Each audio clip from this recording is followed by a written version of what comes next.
If it's leaking carbon monoxide is denser than oxygen, so it settles to the floor. A lot of people have their carbon monoxide detectors in the ceiling, but carbon monoxide is heavier than air, so it sinks. So the people who are most at risk are your children and your pets. Welcome to the GrayHawk DJC podcast. In today's podcast, we talk with Sabrina and Owen Romaniello, the owners of American Heritage Air Conditioning and Heating Solutions. We hope you enjoy the podcast.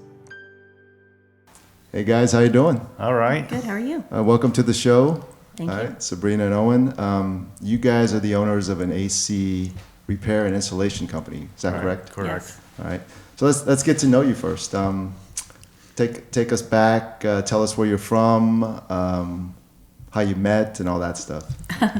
Want me to tell? Go ahead. Well, I'm originally from New York, and this is back right around 9/11, 2001. New York City? Yep. Awesome. Yep. What part? Oh, actually, I'm from Long Island. Okay. I was born in Brooklyn, but I lived most of my life in Long Island. I was in Staten Island for a while. So Oh, yeah. That's cool. All right. So that's where we met. We both worked together. We worked at Valley Total Fitness a long time ago. Okay. How long ago was this? 2001. Okay. And literally a month before 9/11. Wow. And that's where we met. Okay. And and she's originally from Dallas, and I never been out of New York, and she introduced me to the place, told me how cheap it was. It was, later on we decided to move. So Sabrina, what are you doing in New York City at this time? Oh, I was working for the New York Post. Okay. So I was commuting back and forth from the island, so yeah. Okay. I was. But you're from Dallas. Yeah. Mhm. What part? Well, I went to Richardson High School, so. Oh, cool. Okay. Jesuit. So, Oh, okay. yeah, Great. same kind of area, I Yeah. guess. Yeah. So you guys met in New York, and then, so tell us And- what happened after that. So basically we started dating, and then we worked at Valley Total Fitness together. We started dating, and then after that, things started progressing a little bit more in our relationship, and then we ended up getting married in 2004, and we had our daughter in 2007, Okay. and then we moved here. Yeah, the commute was just too much, and everything was getting really expensive. So we bought our first house in Frisco. Yeah, Awesome. right around when the market crashed. Uh-huh. And I never believed, she told me how cheap it was, but I never believed it. How'd you convince him to come to Dallas? Or Well, I think we had just had our daughter, and so we thought, wow, we're paying so much money for our apartment in New York. So my dad was here, and so we would come to visit, and we decided, we're like, oh, we can buy a house for less expensive than what we're paying for our rent of our apartment. Right. So we made the big move, Yeah. and the market kind of soured, and Owen was working for one of the big box AC companies. Yeah. And we thought to ourselves, I was wow. their number one sales tech, and I eventually decided to go off on my own.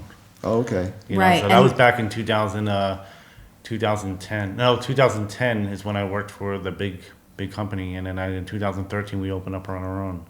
Before that though, did you have any experience? Oh in AC? yeah, right out of high school. Okay. Right out of high school, I went to trade school. It's called BOCES in Long Island. They help you find a job, and that's what I did. Okay. They found me a job in the field in the Hamptons of Long Island. Were you training to be a tech at that time? No, I was just a kid. I was just trying to make some money. Not just make money. I was trying to get my feet wet. I didn't know anything about it. Right. So I was doing duct work, and then somebody told me, you know what? Why don't you use more of your head? Okay. Thinking, learn how to be a surgeon and fix things rather than just being in attics and basements and installing ductwork. And I'm like, yeah, that sounded great. How long were you doing that for? I did that for about 3 years. Okay. And then I got laid off 2 weeks before Christmas because that's what they do. Mm-hmm. But service techs never get laid off. Oh, really? Never. So I'm like, you know what? That's what it has to be. So it was really hard for me to get someone to teach me how to be a tech or to train you.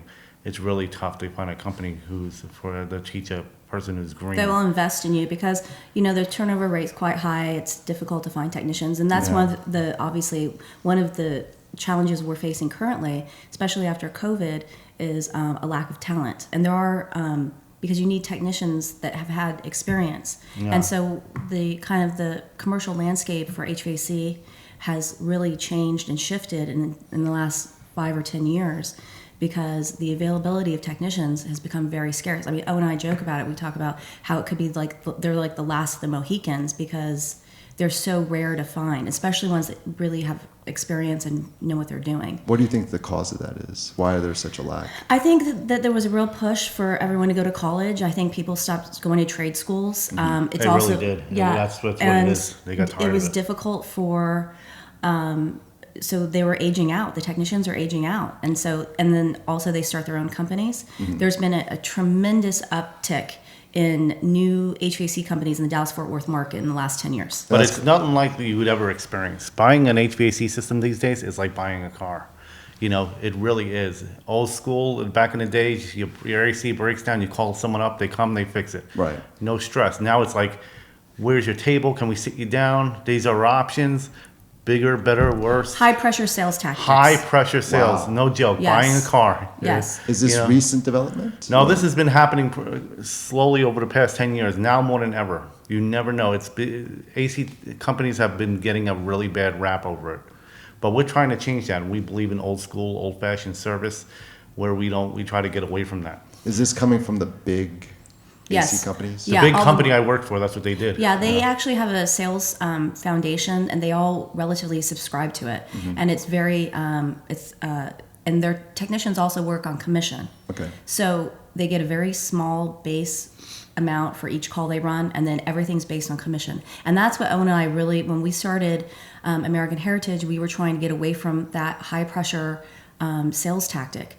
We are one of the few companies that actually will give you a quote over the phone. And so we asked for 3 pictures: a picture of the condenser, a picture of the upstairs attic and furnace, and the model number. And we'll give you a price over the phone, because the last thing we want to do is to come into your house and sit you down. It's a pressure environment. It's like, you know, the old school buying cars, you know, car sales tactics. They sit you down. Sometimes they're there for 3 hours, like going through the pamphlet, going through the presentation, and then obviously the homeowner is in a very high pressure situation. Right. They're 100% commission. Even the techs, they get paid just to show up, and they get paid 20 to 30% of what they sell you. You never know anymore if they're really telling you the truth, because their livelihood depends on it. And then you're also charged as the homeowner for the visit too, right? Well, a lot of big companies do that, but we try to steer away from that. Yeah, So- some companies don't charge a service fee at all, but the technician that they're sending out is 100% commission. Okay. So there's a lag there, because Right. they still have to pay the technician, and if they don't close the deal, then they're still responsible for that. Some companies still do charge a service fee for the sales tech to come out, because gas prices have soared. Right. And the truth is, a lot of customers who call you and say, "Could you come to my house for a quote?" The truth is, a lot of times they're getting multiple bids. So do you advise homeowners to try to get a quote over the phone before they can come out? Not very many companies do that. We're one of the very rare companies Actually, that I've do never that. heard of it, but Yeah. it doesn't wait. It try to alleviates the stress. First of all, a lot of companies will say, "Well, how can they give you a quote over the phone? These pictures, I can really get it within a few $100s." So it is Very quick. possible. They just don't want to. They don't want to. No. It's the sales, because when they're in their house, when they're in the homeowner's house, it's all about the high pressure sales, and they only get 100% commission. So if they're in front of you, they can press you really hard. Right. It's a whole different atmosphere. It makes the customer feel uncomfortable. But we tell the homeowner, send us these pics. We'll give you a really close quote, and then you let us know if you want to move Well, forward. because now remember, I mean, prices of HVAC systems have skyrocketed. tripled, yeah. They're up like 25% in the past 2 years. And that's just because of everything's going on. COVID, Yeah. lack of steel, aluminum, copper, all those things that go into building an air conditioner. It's just like cars. Right. Like, no one thought that you'd be paying above MSRP like 10 years ago. And it's No- going even higher, because Yeah. the government is moving more towards energy efficient. It is this war on gas stoves, gas furnaces, appliances. Wow. You know, in the next 2 years, it's going to go up another couple of grand. It's becoming unaffordable. Yes. Right. So homeowners are having even trouble getting approved for financing, because it's so high. I mean, they start at $10,000, which 2 years ago they usually started at $6,000. Oh, wow. It's Yeah. insane. Who can afford? A lot of people can't afford Well, that. it's called the American Innovation Manufacturing Act, and it was put into position, and it basically follows mandates of California. And so what they're trying to do is decrease the HFCs, which are the hydrofluorocarbons. Okay. And so R22, like for instance, their GWP, which is their global warming potential for R22 was like 2,400. What is R22 again? It's one of the refrigerants they use in the old systems that they phased out. And then they went to R410A. Okay. And then R410A, it had a 0 ODP, but the GWP, which is the global warming potential, was up to 2,088. So it was higher than R22. Well, as far as classification, R22 was an HCFC refrigerant, which hydrogen, chlorine, fluorine, and carbon. It had chlorine in it. So they said chlorine's really bad for the environment, the ozone. So they wanted to do away with it. Okay. 410A, Puron, is an HFC, hydrogen, fluorine, and carbon. Okay. You know, so it's technically cleaner for the environment. that's supposed to be. They thought it supposed was. to be. Right. Now, Right. now there's a war on that. They told homeowners to upgrade spend $10,000 on new systems. Guess what? Now they're doing away with that again. Yeah, they're phasing that out, They're so- hurting homeowners really bad. So what's the new? It's R454B. Okay. And it's known as Opteon XL, XL41. So if you're a homeowner, are they forcing you to upgrade to this, your system? Well, they just stopped producing those units that sell that refrigerant. They still have it available, but because supply and demand, they don't make it anymore. There's still plenty of out there, but the price is going to go up. So Even over- R22 is still available. They just don't make it. So over time, as your old system breaks down, you're forced to use this new. Well, you'd have to You replace the can't- whole you have to system. replace- you can't use the old You can't convert refrigerant. it. You can still access the old refrigerant, but they're going to be paying like $200 per pound. That's how much R22 is right now. Some companies charge as much as $400 per pound. So because the new systems don't run on the old coolant, You can't do You it. have to upgrade to the new systems. You have to. Yeah. And the new refrigerants, but scarier is it's actually flammable. It's flammable. It's partially flammable. I don't understand that. It's either flammable or it isn't to me. But I mean, that's scary because the refrigerant is R22 and 410A is not flammable. So this is already set in stone, though. It's Oh, It yeah. is. Oh, it's happening. Yes. Absolutely happening. So Okay. we're trying to it- urge homeowners, and it's a good idea. Even though 410A is going to be more expensive, I don't know if I feel comfortable about having refrigerant if it leaks in your house and it's flammable. That can Right. be very dangerous. Right. It just sounds scary, right? So what do the regulators say about the flammability of it? Yeah, really. Well, there's going to be more training for the technicians. They're sending classes. You have to use, for instance, one of the things they did release is you have to use it when you're installing the new systems. You have to use fans to dissipate the refrigerant, so it doesn't build up in the attic. So there's going to be training, and it is better for the environment. It's just like the thing about the HVAC industry is that there's consistently changes, and so companies have to be able to obviously move in sync with those changes. And so it takes training, it takes time. What we've found is, I have friends who say, "Oh, after COVID, do you think the prices of systems are going to decrease?" And I said, "No. I mean, they're increasing." Right. And so it's a huge investment for a family. If you have two systems at $12,000, and then you need to replace those systems in 7 years. I mean, just think about the cost that's involved in that. Right. The market is really saturated. There's so many HVAC companies, and a lot of them are starting to do it on the side. So you got to be a lot of companies, a lot of homeowners are looking for the cheapest, and that's human instinct.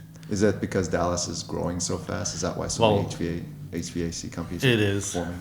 It is, and because of the opportunity compared to the rest of all the other states in the nation, Right. it's more busy here. It gets really hot here. Yeah, and I mean, there have been a tremendous uptick in HVAC companies, but also the population has grown so much. I mean, there was a time where the population was out. I mean, you'd have to wait 2 weeks for an HVAC company to come out. When it's Right. 105 degrees, that's a long time when you have children and pets. You Right. can't just go to a hotel if you have pets. Like, what do you do with your pets? Yep. So You that's can find companies now to come out, but they're new. They do it on the side, and you got to be really careful because, like I said, it's flammable. This new refrigerant, and a lot of times they're doing it cheap. That means they're going to cut corners. You got to be really careful these days. Are there certain certifications you can ask for as a homeowner? NATE certified. Like all Well- of our technicians are NATE certified. What does that stand for? Or North American Technician of Excellence. Okay. It's basically a national certification a body that ensures the proficiency of the technician, but it's not required. As far as a company, they're required by the Texas to be licensed from the Texas Department of Licensing and Regulation. that's the minimum. That as a contractor. Okay. Right, you have to be licensed and have a minimal of a certain amount of insurance to be a company. But if you're a technician, you could just literally just apply to the state and apply and say you're a technician. They'll give you a license to work in someone's home. Are there any tests for that, though? No, they just do a background check. And if you have a clean background check, you can go in a homeowner's home and say, listen, I work on air conditioners. Seriously? You got to be careful. That's why you say, are you NATE certified? A lot of... Can you repeat that? Are you what certified? NATE, North American Technician of Excellence. Okay. And it's... a lot of big companies are requiring their technicians to have it, but we need to really push for the minimum standards because it's getting scary out there. So everyone should ask if they are NATE certified. Right? Absolutely. Yes. And a lot of times they'll say they are, but you should do your homework because you could look it up online. What is it? natex.org? Mm-hmm. Yeah, Okay. natex.org. And then look up the technician's name or Name. Is there a license number or something? To They both. Okay. Name and license number. You could even call them and saying, do you have a record? If they say they are, you could ask them, what's your number? You know? Wow. And what we're seeing a lot in the industry, and as the increase, like prices of systems are increasing, people are trying to stay competitive. And what they're doing is, we see it all the time, companies not pulling permits. That's required by law. Yes. Not every, but you have to pull a permit and an inspection when you install a system. So can you explain what pulling a permit means? Well, what happens is it's very important to make sure the system is done safe. Keyword safe. So that's what pulling an inspection, a permit with the city, like where we live. It's required. Plano, Carrollton, Frisco, Yeah, they all require permitting. There are some outliner cities, like outside of Fort Worth, that don't require permits, but 95% of all cities within the DFW area require permitting. Okay. So what happens is they make sure it's all up to this minimal standards, and then after that you pull an inspection. They come out here and make sure all of it's safe. The wiring's safe. The Your flue house pipes, is not gonna. it's not leaking You're gas. not gonna die of carbon monoxide. Yes. And a lot of and it costs money. It's like $200 to pull a permit and an For the inspection. company. Yes. Right. When they're trying to cut corners. Say let's eliminate the permit inspection. Not tell the homeowner and then lie to them. Say it's not required. How does the homeowner know that the permit was pulled? Or You can look it up online in your city that you you put your you address can call. in, and it'll pull up like if the permit's been pulled okay, Theoretically, the permit is supposed to be on site. when You know? when you install. so they're supposed to present that to you. Yeah, or a lot they're doing it digitally now because Okay. it's ways so. But the contractor should have it digitally, like on an iPad or something like that, with them before the job starts. There is an exception, like when someone's elderly or ill, you're trying to get a system in. Like If it's on a within- Saturday, Yeah. you can do it first thing Monday morning. Right. And they understand with this Texas heat. Yeah. But it's very important to get it done. So- And inspected, and then you pull the permit and then inspect it. So once the permit's pulled, the inspector will come and they'll come and take a look. They'll go into the attic, they'll take a look at the condenser, they'll look at all the components and make sure everything's functioning and safe. And the inspector's with the city. Yes. Okay, so Does that's that promise- a separate entity. yeah. Mm-hmm. Okay. Because I promise one thing. If you're trying to get the cheapest price, 50% of them are not pulling that permit. It's cost money. And if you try to force them challenge them on it, they'll say it's not required. They'll lie to you, but it's important to do your homework and make sure it is required because if you have kids, they can Safety make and them- your pets, It is. if it's leaking carbon monoxide is denser than oxygen, so it settles to the floor. A lot of people have their carbon monoxide detectors in the ceiling, Yeah. but carbon monoxide Good point, yeah. is heavier than air, so it sinks. So the people who are most at risk are your children and your pets. Yep. Right, because they're close to the I used to have a client who thought she was bad luck. Her dogs kept on dying, and she didn't know why. Then the fire department realized that she had like 400 parts per million in her house of the family was carbon getting monoxide. of carbon monoxide. So the people were getting sick. They were getting flu-like symptoms, but they didn't put two and two together. They thought it was just cold. So why are the carbon monoxide detectors on the ceiling then? Well, it's supposed to be a combination carbon monoxide and smoke detectors. Hot air rises. That's good. It's good for the smoke. Right. But by the time they go off, you're already dead. So it's best you go to Home We don't mean Depot. to scare you. Here's the thing: you go to Home Depot. For $20, they have a plug-in one. You plug it right into a socket, and you push a button and you test it with a battery, and there you go. Within 4 feet of the ground, it's no big deal. No one says this ever. No. That's why it's important to have. Well, it is required by.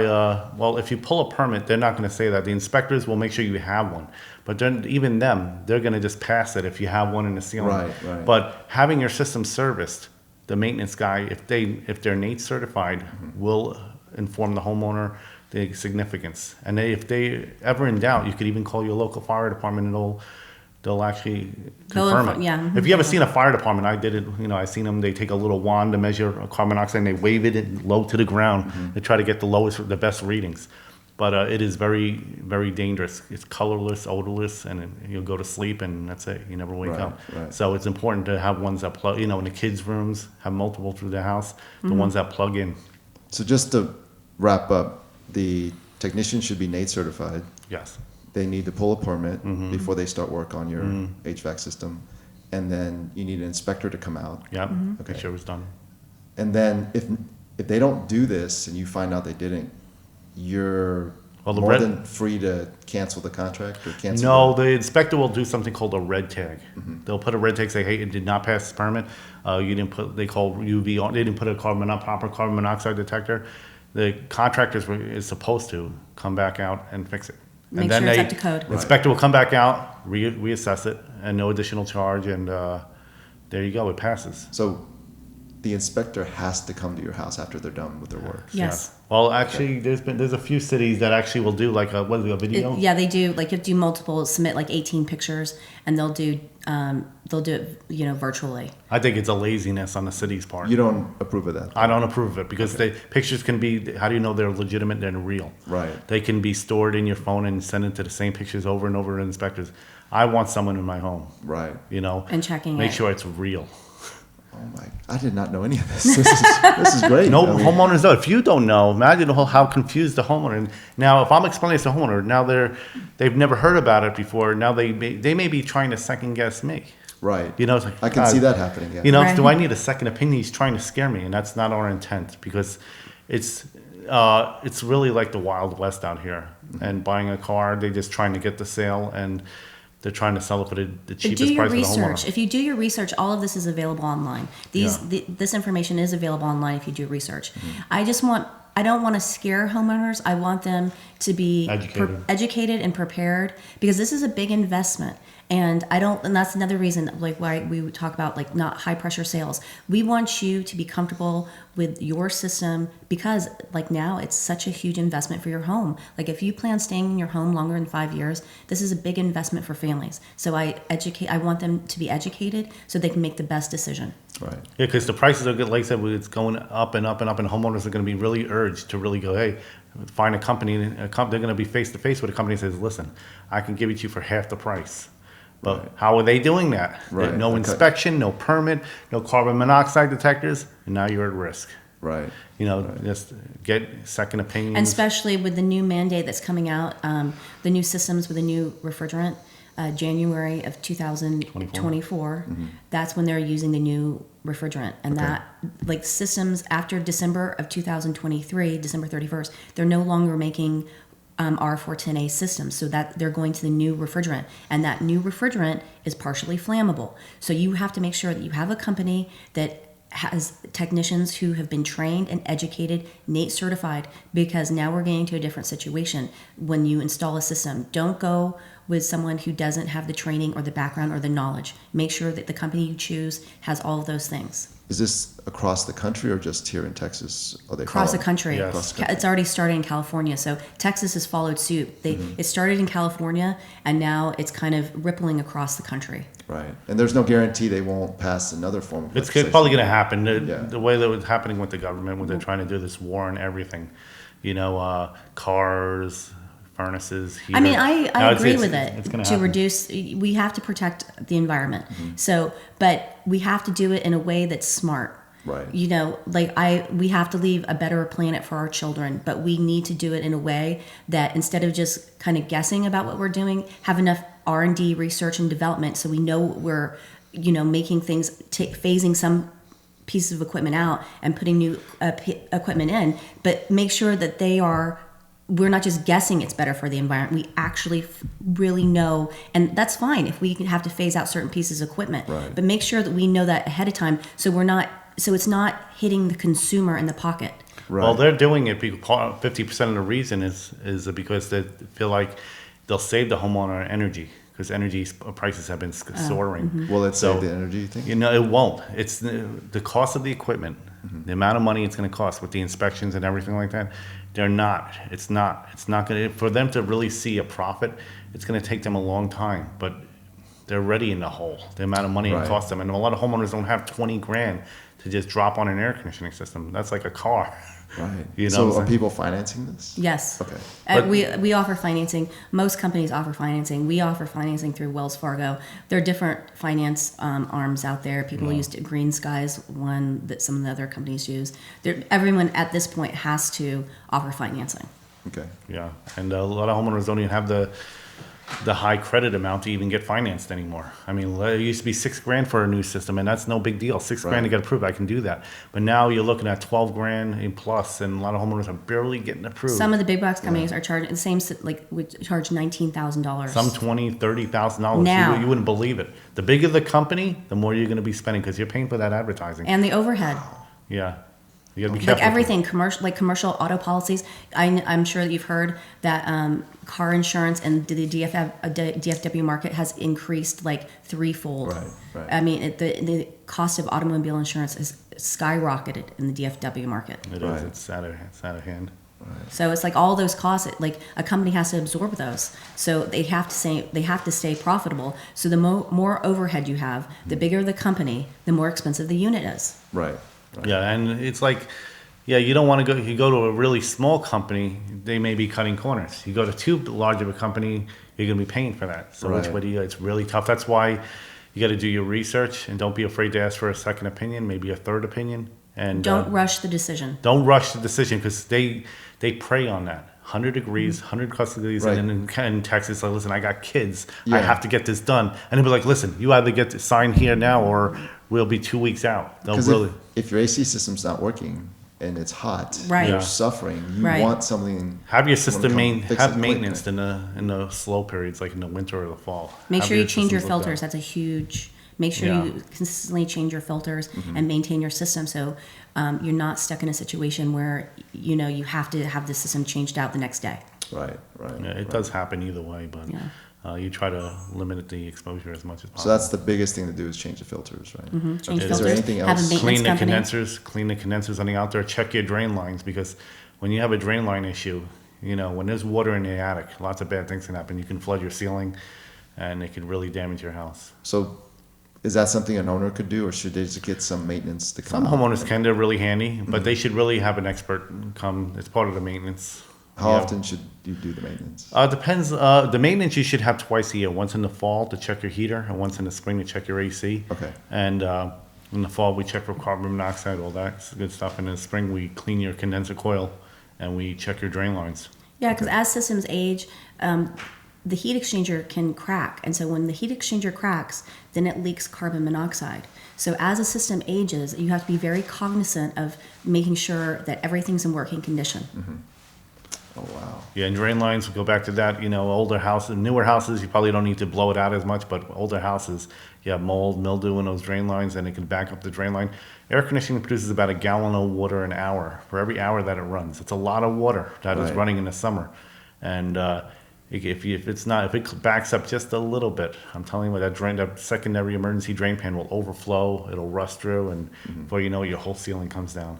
So a lot of homeowners believe if it's not broken, don't fix. That is a terrible mindset to have. Right.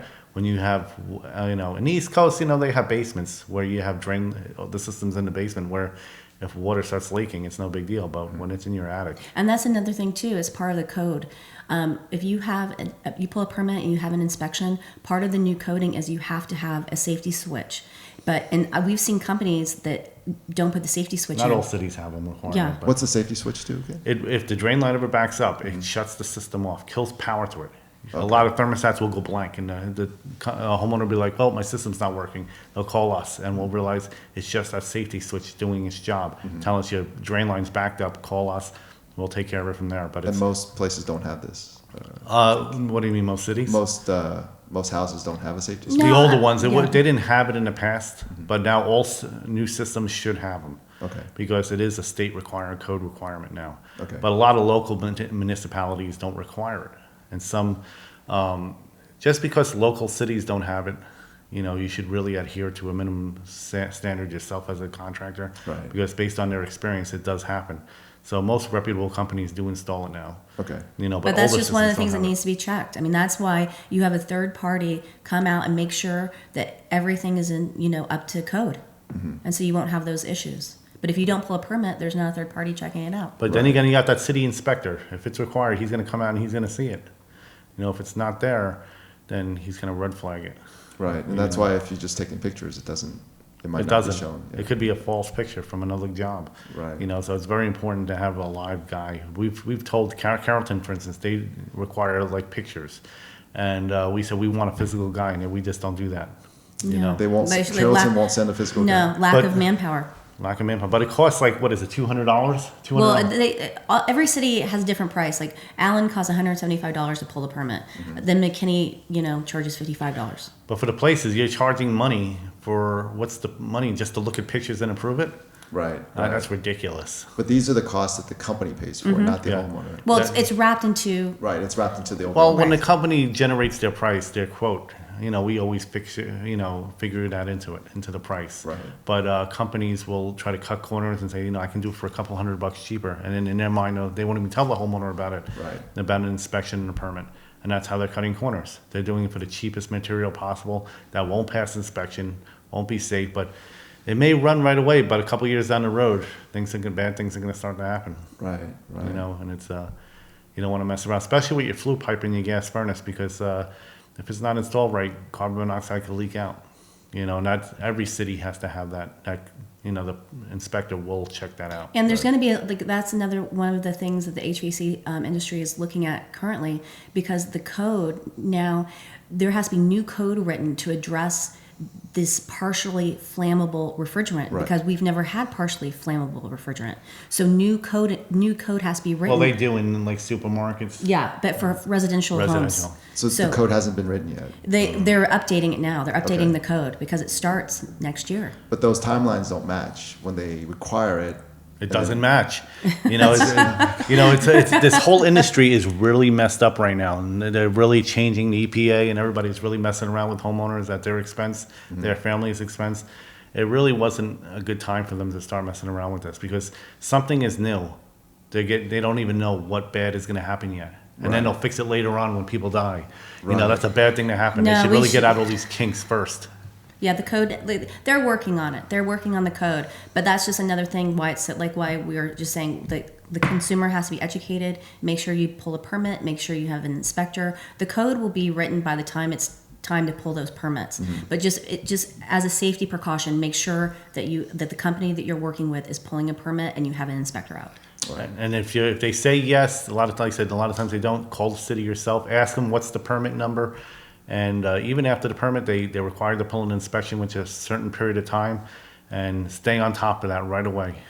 And because a lot of small companies will just try to avoid that. Wow, it's a lot of burden on the homeowner. It is. Yeah. It is. It's a big investment, though, so you have to look at it that way. There really isn't, though. If you choose the right company and you do educate, not trying to get the cheapest price, the contractor should make it nice and easy and smooth.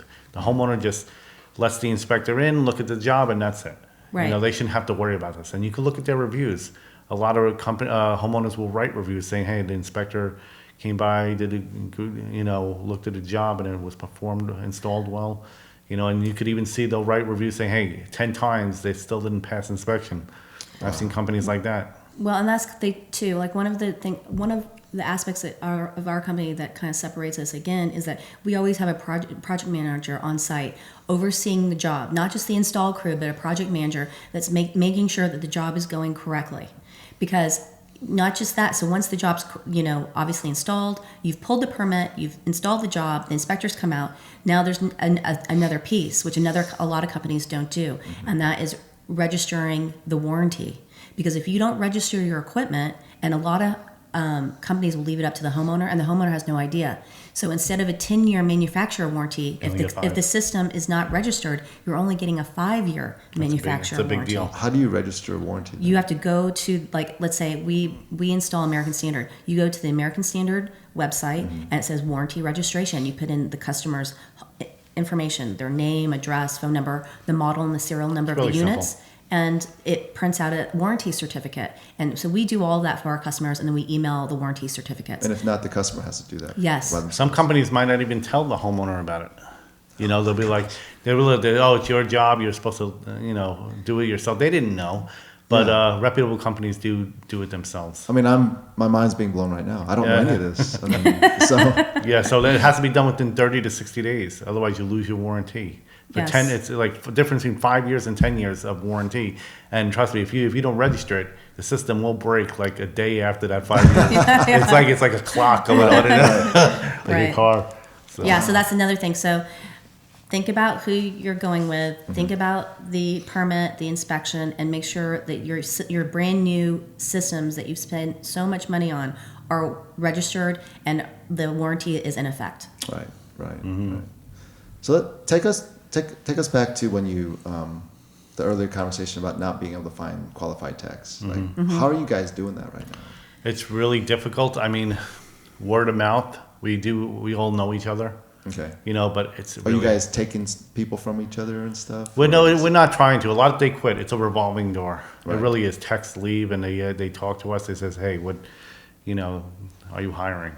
We don't try to steal from each other. No. We do the right thing. Yeah. But we're trying to. The big companies right now, they're in a position right now. They're going to the trade schools and trying to invest in training people. Yeah, new talent, but that takes a long time. I mean, they're not out there. It's a unicorn. They don't exist. Right. So they have to invest in new talent, but the ramp up time for that is years. Right. And so you have to look at the longevity also of how long is a technician going to stay with a company? So there has to be, all companies offer benefits now. Back, years ago, they didn't, everyone has health, dental, Right. Right now they're doing sign-on bonuses. A company is only as good as its employees. So turnover rate is a huge thing that every company has to look at. Like, you want your technicians and your family to be happy.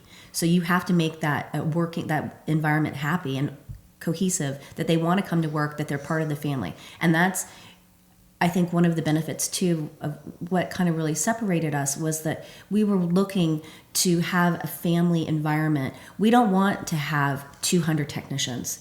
We want to have a company that is able to maintain its employees. Right. And so the bigger you get, the harder and more difficult it becomes. Right. So it's a balance. I mean, I think every entrepreneur, every HVAC company looks at that and weighs the options. Like, yes, we can get bigger, but how do we get bigger? Like, where do we get the employees? Where do we, keep the staff? So there's a lot of things to consider. And the bigger companies, because it's so hard to find techs, you never know who's coming in your house. The majority of them, there's a good chance that they may have less than 2 years experience in your house. Could be their first time on the job. Oh, wow. I know some funny stories, but I'll tell you what, it's true. They could be less than 1 year on the job doing maintenance on your house, and now you got this new flammable refrigerant. They're not sure of themselves about, what should I be doing? Right. It's really becoming scary. Now they're upgrading all these systems. They're really becoming technologically advanced. But you have these newbies, these young kids, who are having trouble working on the old basic systems, and you're trying to get them to work on these communicating crazy systems. Communicating systems. Wow. Yeah. That's another thing. You want to be careful with the type of system you purchase, because just because you buy them, I hear some homeowners are like, I got something that nobody's has. The greatest system, It's so efficient. Good luck trying to fix it. Like, these new electrical vehicles. God forbid those cars break. Right. How are you going to find someone who knows how to fix those cars? Right. It's going to cost an arm and a leg. So take us through the process. So if I'm trying to become a technician, right? And I know nothing, what do I do? Do I go to trade school first? Like, what's the whole You journey could like? do that. You could be like me, old school. It's it's around Most a long people time. go to trade schools now. Okay. There's Yeah. companies that will teach, that will just spend the money to teach you because they're so desperate. But most young kids, they go to trade schools now. Okay. But even though it's not required, some companies require it.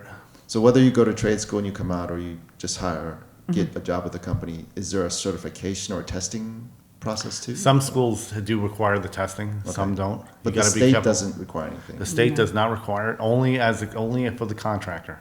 Which is the company owner. The company owner. Oh. The license holder, yes. yeah, you have to take a test. If you're licensed as a company, you need to take a stringent exam to be licensed. But if you're a technician, you have to be registered with the state to be a technician. They do a background check, make sure you're not a murderer or something like that. They do background checks. And then if you're approved, then you can work in someone's home. And that's it. That's it. Okay. No test. That's why it's important to make sure your technician is a NATE certified technician. Because it is very stringent. I passed on my second time, but it was very tough. Right. It's like going to college. They have, if you're in college, they have the core, and then they have then they have specialties. specialties. So what's the NATE test like, or what's the study? The core is like basic. They ask you questions about homeowners, like just confidence building questions. Like if a homeowner approaches you, it's been a while since I took it, but they ask you basically communication questions. Mm-hmm. And then if you pass through that, it's like 100 questions. After that, then you go to the specialty. Okay, you can specialize. Let's say there's a heat pump, and then there's an air conditioning and installation. They'll ask you about that specific trade. How long is the whole test? I believe it was 3 or 4 hours long. Oh wow! But it's a 200 question. The specialty questionnaire was 200 questions. How long did you have to study for this test? It took me. It took me forever. It took me. Really. It's really hard to. Now there's more people who are willing to train you, and you can learn how to do it. But it's really hard to really study because it's very vague. They're trying to protect the integrity of the test. And is NATE just for Texas or the whole country? Oh, that's the whole country. Whole country. Okay. So they don't want these questions being leaked out to everybody, so it's easy to pass. So they're trying to protect the integrity of the test. Right. So they want to be careful about how you study for it. Okay. You know what I'm saying? It's really crazy. Yeah, and a lot of companies now are paying for the test for their technicians. Right. So they're giving them the opportunity because that benefits the company as well. You want your technicians NATE certified. Right. How much is the test, by the way? When I took it, the owner paid for it. $125. I think it's $120 for each test. Okay. It may have gone up, but that was each a long time specialty ago. has a different amount. Okay, so you get certified in each specialty? Yes, like Right. duct systems. To the point where you could be a design. master NATE certified tech. Yes. But really, it's not necessary as long as you have the NATE, which the basic one is air conditioning installation and service. Okay. First, you got to pass the core. You got to pass the core in order to take the specialty. Okay. And then if you pass the AC installation and service, you're proficient in the basics. Okay. At least you can say my guy is safe. And this is different than becoming certified as a contractor. Yes. Right. So what's Absolutely. that test? That like? is very difficult. They change it constantly, and same thing. They're trying to protect the integrity of the test. Mm-hmm. So it used to be like a proficiency exam where they wanted to see a lot of inspectors were having trouble finding contractors who can properly look at the instructions because men don't like to read instructions. So what they would just try to install a system, but the manufacturer would have these instructions and say, listen, did you read the instructions? It's supposed to be installed like this. Right. And they would never do it, and it didn't work right. So So they do is on the test they would ask you a bunch of questions, code questions, and they would see how quickly. It's an open book exam, and it's 5 books, and they want to see how quickly you can look up that question. Oh wow! So it's like 2 minutes per question. It's like 200. What is it? 150 questions. You took it once. 150 questions to 200 questions, and you have to look it up quickly because if you don't, you got to move on to the next question. It's all about that. But now they changed it a little bit more. To where Now they're doing a little more servicing questions on the exam. But that's when it was when I took it. It was really code, tough because laws. I was one of those guys. I didn't like to look things up. But I'll tell you have to study the cable of context or whatever and look it up really, really fast. And how long did you study for it? it took me a long time. It probably took me I went to a prep class. Okay. And they helped me prep, teach me how to look up questions really fast. And they gave me a bunch of sample questions, which weren't the questions on the exam, but the whole purpose was to look it up really fast. Right. And it probably a couple weeks. I failed on the first time, and then most Yeah, people the do. pass rate is like 25%. Oh wow. Yeah. Yeah. And then probably took me about 3 to 4 weeks before I finally passed. How long it. is the test? Oh, was it 3 hours? Right test. And 3 do you have hours. to have a certain number of years experience before Yes. you take the test? You have to How have many 4 years. I think it's 4 out of the last 5 years. You have a experience. consistent work. as a tech? Okay. And you have to have the contractor you work for sign off. Okay. And how much is the test again? It's 110 or 120. Well, you have to buy the books, which I believe books are you expensive. probably might be able to rent them. you But can rent probably them about on Amazon. $100. Let's say $100, $100 to $200 for the books, and then it's $25 for the test. No, $125. $125 for the test. Okay. And the prices have gone up. So, and then you just schedule it all over the DFW area. So it's only contractors can create companies then? Yes. Okay. Well, you're not a contractor unless you pass that exam. Right. And then once you're a contractor, According to the Texas Department of Licensing and Regulation, you have to have a contractor's license number. legally, if you don't have a license number, you can't be legally a contractor. You're not supposed to be contracting work. You can't go to someone's house and say, listen, I'll charge you this amount of money for the fixture. Wow. It is against the law, and they do it. There's AC companies without, you can tell because on their truck, they have their license number. Oh, the It is TLC number? 2 inches, 2 inches, it's required. Okay. If you don't have that, you don't know. And that's a code question. How big is one of the questions is how big does the license has to be? The number on your pen is 2 inches. Oh, wow. That was an easy one, but I mean, there's some more stringent ones, but I mean, but if you don't see a license number on the truck, there's a good chance that they may not be licensed and they can be Yeah. violating the law. So there are AC companies out there where it's just a technician. He has no contractor's He's license. doing it on the side, stealing work, and But that's not legal. it's not No. legal. You report them to the Texas Department of License and Regulation, and they'll send them a cease and desist letter, but at least they'll have it documented. It's very important you know who's in your home, Right. and you got to I look think up that I think a license. lot of people just think, oh, well, they're technicians. And look up that license Right. because a lot of times they'll use someone else's license that's not even them. Because the license numbers are public information. Right. Yeah. Right. So do you have to renew this contractor's license? Once a year. Once a year. Yeah. Is it another test you have to take? It's not. It's core credits, so you have to take additional credits. So I think it's 8 hours. Continuing education credits, right? So what happens is you just go through videos. They don't really require testing. It's just you go through videos, you sit there. You They get make you 8 sit through the hours. video, yeah. And then These are from the government that you have to the Texas, watch these yeah. videos. Yep. Okay. Yep. So just once a year, you sit through those videos, 8 hours long, and they'll renew it for a fee. But as long as it doesn't lapse, they give you a time frame. But it's important to check this out. Does the NATE certification also have to renew every Yes. year? It does every 2 years. Every 2 years? Yes, and the same thing. They require testing. NATE is very stringent. Oh, really? So it's not 8 hours. It's 16 to 20 hours. Another so test that's 16 hours. 16 hours of videos, Uh-huh. but then you got to take Take a tests. test. If you fail it, then you got to go back and watch the videos again. Oh, wow. That's why it's important. But you want this, Right. Because You want the security. Someone is in your home. I mean, we've heard horror stories, and I don't want to scare you again, but technicians setting houses on fire. it happens. Accidents happen. We understand. It happens to the best of us. Not setting houses on fire, but I mean, just general people. Humans make mistakes, but if you're experienced, you limit that. The Right. potential, and they know what to do in case of an emergency. That's what NATE does. A part of the core, they'll teach you. They'll say how to handle certain situations, like climbing up an extension ladder, 3 points of contact of all time. Right. When you're climbing up a ladder, a lot of foolish young kids don't even do that. Until they fall. Right. But that's NATE, and they go over that. I see. So take us back to how you guys decided to start your own company. What was that mindset like? How'd you raise the money, all that stuff? Oh, well, when we decided to start the company, Owen had been working for one of the big box companies, and he was their number one sales tech. Okay. And we had very little money. We have nothing. We opened up the company with $5,000, and I would never recommend anybody to do that. But So no loan, nothing. No. You No just, loan, you we just would had just- money in the bank. No, That's it. no, we had $5,000. I actually had to borrow money from my dad to buy our first set of equipment. Okay. And we just grew from there. So it's really, Prince. How did you guys grow, you think? well, we started off working for a warranty company. Okay. Which helped a lot of newbie companies.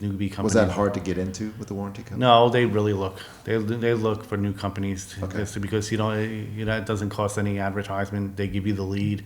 Homeowners who have a warranty come fix my system, and you do the rest. Right. And then but eventually you want to go off on your own. That's what we did, and we didn't want to do warranty anymore. We just did all retail new customers. But that's how we got our feet wet. The warranty is hard. I mean, warranty has its place, but we wanted to move away from that. We really wanted to focus on the consumer and their experience. So I think every entrepreneur faces that challenge. How do we grow? Right. How do we?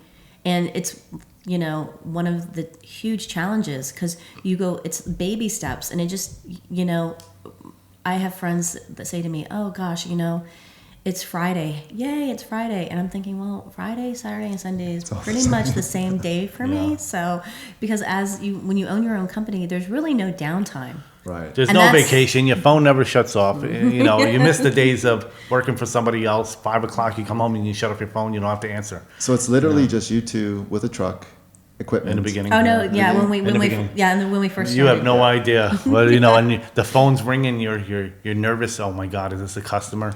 You never know. And sometimes they're pretty irate. Dealing with homeowners can be a real challenge. Well, they're hot, Right. and you understand that, of course. That's part of the experience.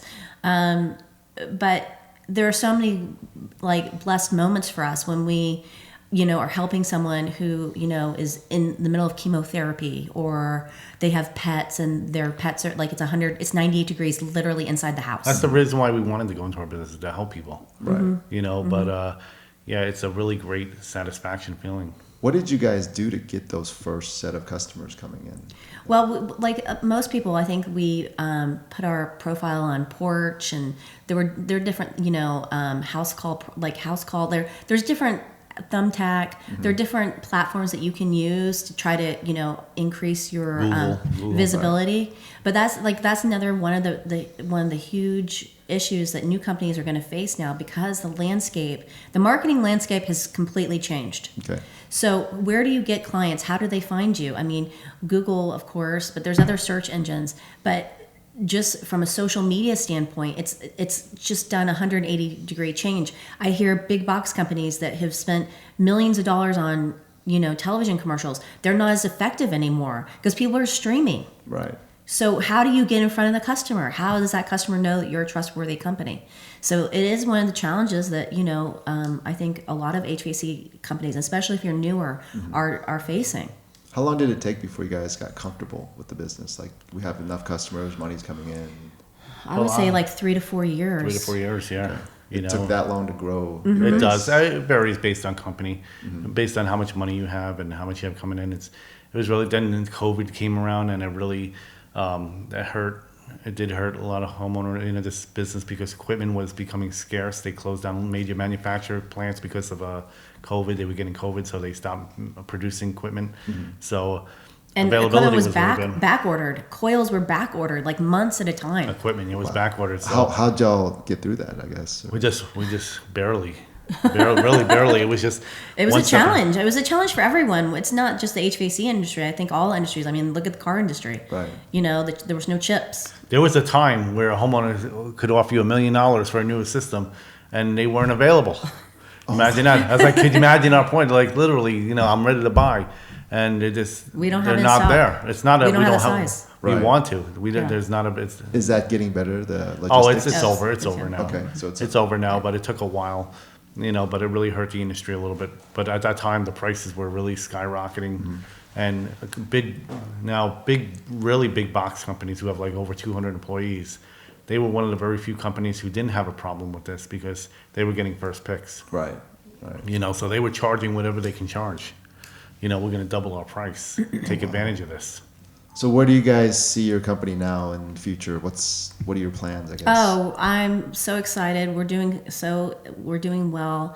Our people are recognizing the name. Our customers. We've had the past year seen so much growth. We're really excited to what the future holds. Okay. Absolutely. And we're growing really fast. Well, I think this has been great. I've learned so much. You guys are awesome. Is there anything else you want to say before we kind of wrap this up, I guess, about anything you want to... No, I think you mentioned some of the tactics that the bigger companies might be using. Yeah, I just be educated and, make sure that, because it's such a huge investment,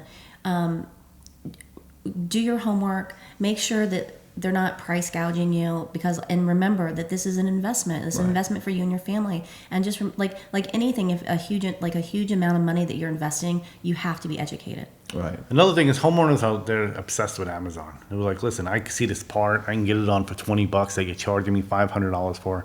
It's like, first of all, it's not the same part. But second of all, Amazon doesn't come with professional installation, and for any reason that part is defective, is Amazon going to come out, pull that part, and put a new one in? They can't. Right. You know, they don't take that into account. And if companies were going to charge what Amazon pays for it, there wouldn't be an air conditioning company for you, and you'd be in big trouble in the summer. Right. So, and the amount of money it costs to own a company, you know, there's a huge fee just to show up at the homeowner's house, insurance, gas, everything. It's not cheap. I have to pay my employees just to show up.